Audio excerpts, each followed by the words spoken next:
Alright guys, welcome once again to Legends of Evil, and since of course The Force Awakens is nearly upon us, I'm going to be talking about, again, another Sith Lord, and this time around I'm talking about Count Dooku, aka Darth Tyranus.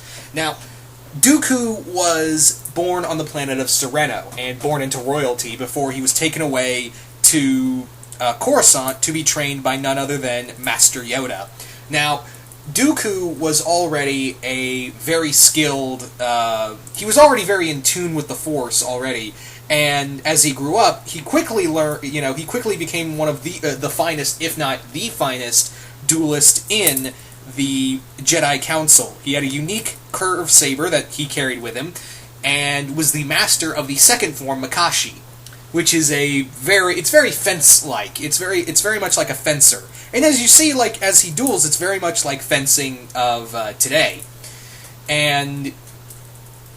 But however, with Dooku, he did, he never, at first, he was very dedicated to the Jedi Order, but he believed in change.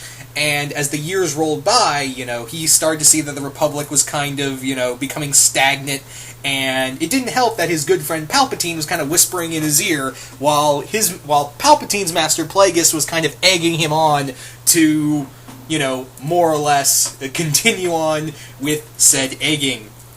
Now, with Dooku, there was this, with Dooku, as the years rolled by, the Jedi, he felt that the Jedi Order was becoming, more and more like, look, we're just doing nothing. We are doing nothing here to help with what's going on in the Republic. We're doing nothing to help out with what's going on. We need the Order to change. There needs to be, some new rules. But unfortunately, the Jedi Order, and mostly it was because of Master Yoda, that the Jedi Order was becoming, so blinded by everything around them. And they kind of let this dark side, this darkness to rise. And yeah, at this point, he had already, Dooku had already taken on a Padawan by the name of Qui-Gon Jinn, and of course we know that is the teacher of Obi-Wan Kenobi. Now, after Dooku trained Qui-Gon to become like a Jedi Knight, he kind of realized, I'm not really good at this, because he kind of felt that Qui-Gon had become he kind of felt like he imbued a little too much of his political views towards the Council, and while, Dooku knew when to be reserved, Qui-Gon didn't really, feel the same way, and thus Qui-Gon became a little more bombastic with his, with openly challenging the Council, and that kind of, in turn, that kind of egged on Dooku himself to continue, to begin his own said egged on. And that's when he took another apprentice by the name of Kumari Vosa. Now, Kumari Vosa was his next Padawan, and she fell in love with him. And, of course, love was not something that, Jedi are meant to feel. And, yeah, it kind of drove her nuts, and eventually she became, during her time as his Padawan, they went to Gilderon, which was a massacre of Jedi and Mandalorians. It was one of the biggest Mandalorian and Jedi conflicts to date. It was just a small skirmish at best, but it left about 11 to 12 Jedi dead, most of whom Dooku had trained and fought alongside, and this was opening the door to Kumari Vosa's turning to the dark side itself, where she eventually joined the death cult, the Bandogora, and became its leader. So, with Kumari Vosa turned to the dark side, and he also felt like he had failed Qui-Gon in a way, this was kind of like really opening the door to Dooku really falling into that darkness. He was really starting to fall into the dark side, and at this point, Palpatine was kind of suggesting, hey, I'm kind of working on something. Do you want to be my new apprentice? And Dooku agreed. And thus he became Darth Tyranus. Now, as Darth Tyranus, he was essential to get the ball rolling for the Clone Wars. He was very essential for getting everything together to create the Clone Wars to set everything up. As posing as of course as Count Dooku, Tyranus went about to secretly murder, bring about the death of Jedi Master Sifo Dyas, poses him, go to the planet of Kamino and order the clones. But before that, he manipulated Jango Fett into hunting down and killing Komari Vosa. Thus, he took her lightsabers and would eventually give to his next apprentice, Asajj Ventress.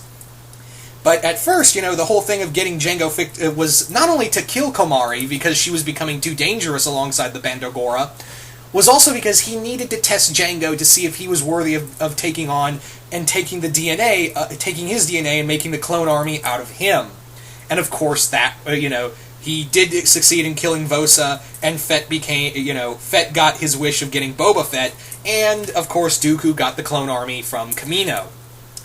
It also continued on that through, Sidious's machinations, that Dooku would eventually help unite the other members that would form the Separatists, of course, the Techno Union, the Banking Clan, and of course the Trade Federation at the helm. With all of them together, they managed, and under Dooku's guidance as the true head, they formed, of course, the Separatists, and the Clone Wars had begun. Now, the whole thing about this was that, of course, Dooku, Tyranus knew that Palpatine was in fact Sidious, and they were kind of working together. Sidious always told him that what was going to happen was that they were going to create a new Sith Order, and a new Order of the Sith. The Rule of Two was going to be over. Anakin was going to fall to the dark side, and with his help, Anakin was going to become a new general in their new Sith Empire, and Dooku himself, Dooku and Sidious were going to rule the galaxy, and Dooku was going to sit at a new Sith Council with the Jedi destroyed.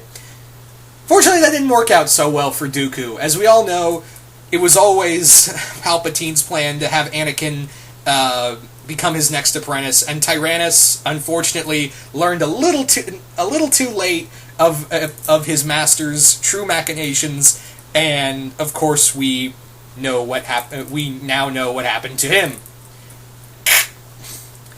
So, all in all, Dooku was a force to be reckoned with, of course played by the great Christopher Lee, a master of the form of Makashi, and a deadly force user. Of course, he trained Asajj Ventress, Savage Opress, and employed such warriors as Dirge, among others, during the Clone Wars. Make no mistake, he even managed to get Quinlan Vos working for him for a while.